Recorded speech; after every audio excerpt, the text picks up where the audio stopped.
Halo Sobat Tarki, saya Pak Diki. Setiap pembelajaran adalah ruang untuk bertumbuh, bukan hanya memahami konsep, tetapi belajar menjadi pribadi cerdas berintegritas. Mari kita mulai proses belajar dengan pikiran terbuka dan semangat untuk maju. Pagi itu, suasana sekolah sudah ramai. Namun, Budi terlihat berlari tergesa-gesa menuju gerbang. Wajahnya panik karena ia datang terlambat. Bel sekolah sudah berbunyi. Budi masuk ke kelas dengan napas terengah-engah. Sementara itu, teman-temannya sudah duduk rapi dan siap belajar. Pak Guru kemudian mengajak murid-murid mengingat kembali kejadian sebelumnya. Ternyata, malam tadi Budi bermain game terlalu lama hingga larut malam. Akibatnya, saat jam weker berbunyi di pagi hari, Budi masih tertidur lelap. Ketika ia akhirnya bangun, matahari sudah tinggi dan waktu sekolah hampir dimulai. Pak Guru tersenyum dan bertanya, "Mengapa Budi terlambat hari ini?" Lalu beliau melanjutkan, "Apa sebabnya? Dan apa akibatnya?" Murid-murid mulai berpikir. Dari cerita Budi, kita bisa menemukan hubungan antara sebab dan akibat.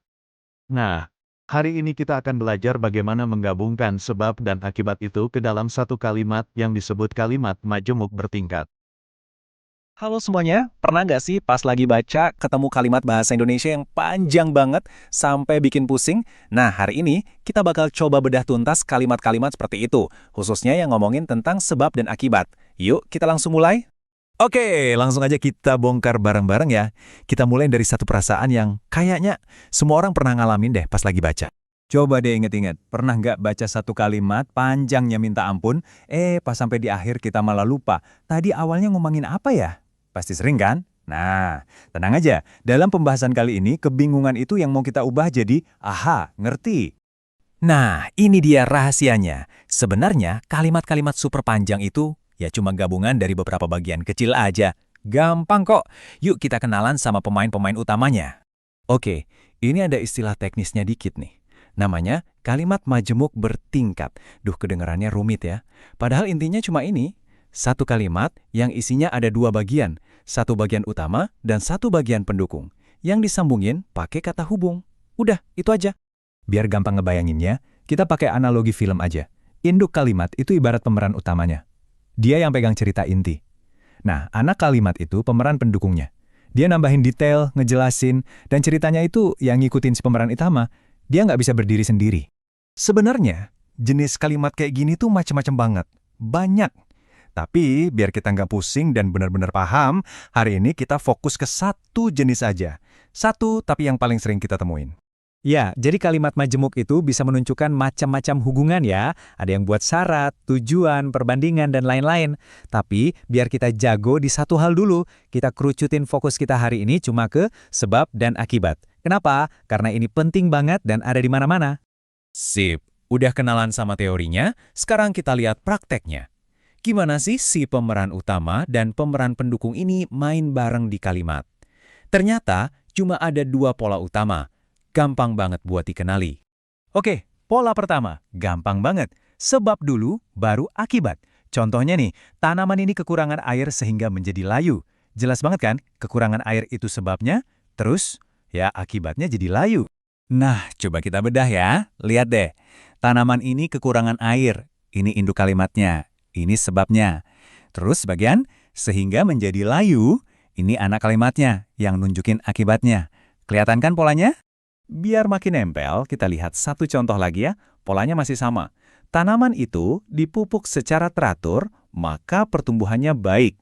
Tuh kan, sebabnya di depan lagi, dipupuk teratur, terus diikuti akibatnya. Dan kalau kita operasi lagi kalimatnya, ya persis sama. Dipupuk secara teratur, itu induk kalimat, dia sebabnya. Akibatnya apa? Yaitu pertumbuhannya baik, ini anak kalimatnya. Keren kan? Logis banget.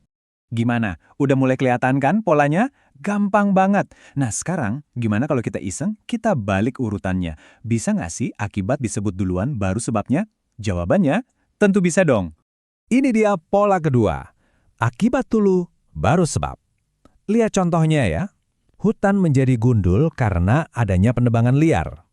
Nah di sini kita dikasih tahu hasilnya dulu, akibatnya, yaitu hutannya gundul. Pas kita bedah jadi kelihatan jelas, hutan menjadi gundul. Ini induk kalimatnya, ini akibatnya. Terus baru deh dijelasin penyebabnya apa.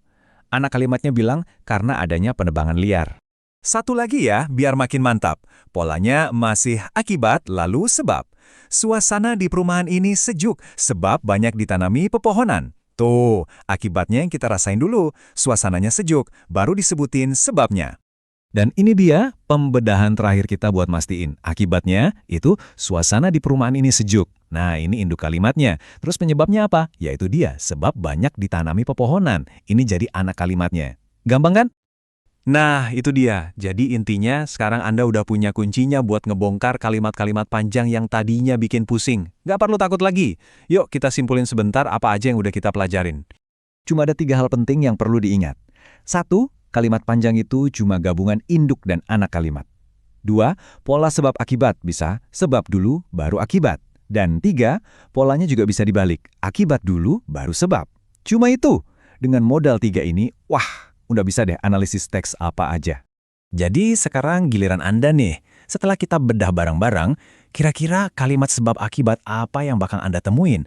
Atau mungkin Anda buat sendiri hari ini? Coba deh perhatiin pas baca atau ngobrol. Selamat mencoba ya.